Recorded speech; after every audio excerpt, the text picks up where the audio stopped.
The story just in. The former Gauteng MEC for Health, Bandile Masuku's attempt to have the SIU report into PPE corruption reviewed has been set aside.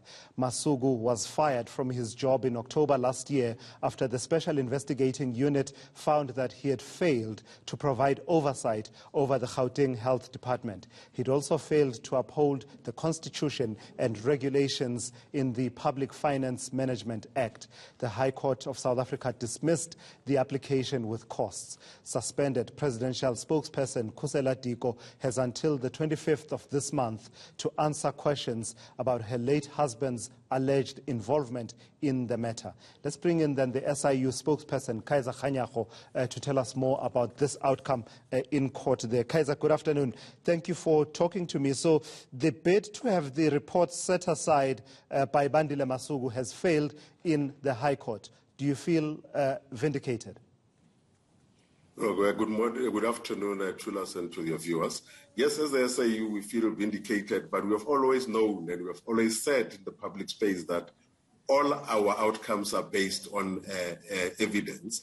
And we had evidence in this particular instance that he was aware of this matter as far back as the 1st of April 2020, which he says he had not read the email. And the judgment today says it very clearly in parts where somewhere they say that Dr. Masuku's own version is a confession of unprofessionalism and dereliction of his duties.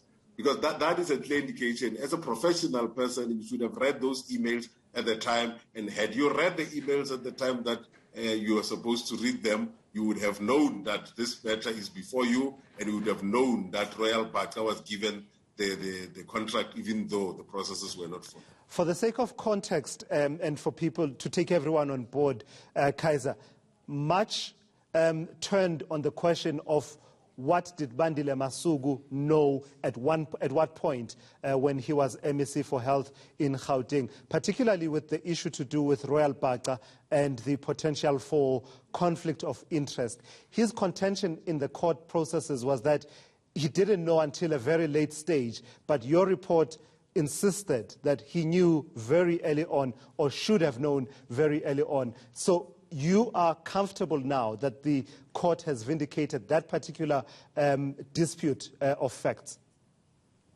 No, definitely, because we provided the evidence to the court, and there was a clear email that was sent by the head of department to the MEC, and it starts by reading that, as requested, then submit this information to the MEC. Therefore, we were very clear that had happened, and if you read something that says as requested, it means clearly that you asked for it.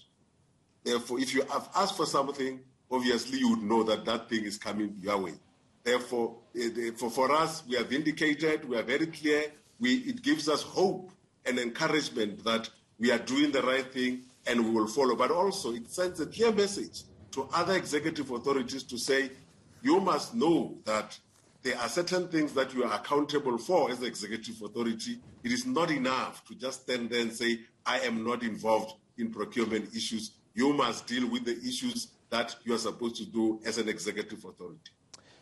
So where does this court decision leave you in terms of the processes around Royal Baka in particular, also given the complexity of the fact that, you know, the former proprietor, I don't know, the shareholder in Royal Baka, Diko's husband, is now late.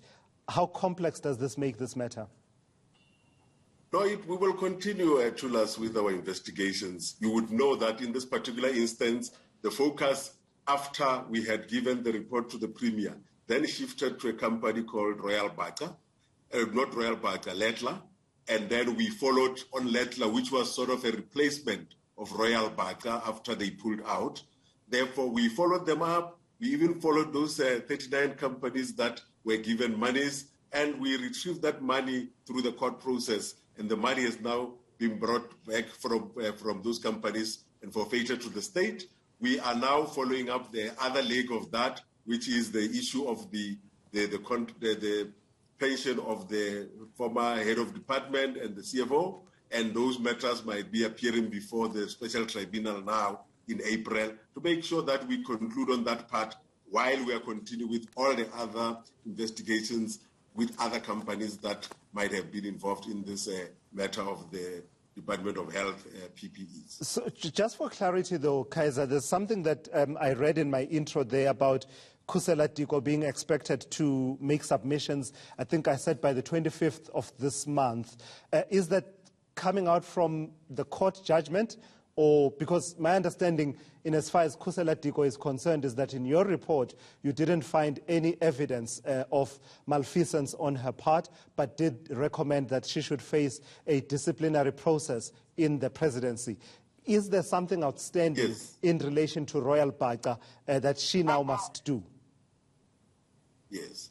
Therefore, in as far as that is concerned, we have given the report to the presidency, and on the basis of our report, they have decided and they've made public to say they are starting a disciplinary process as the presidency.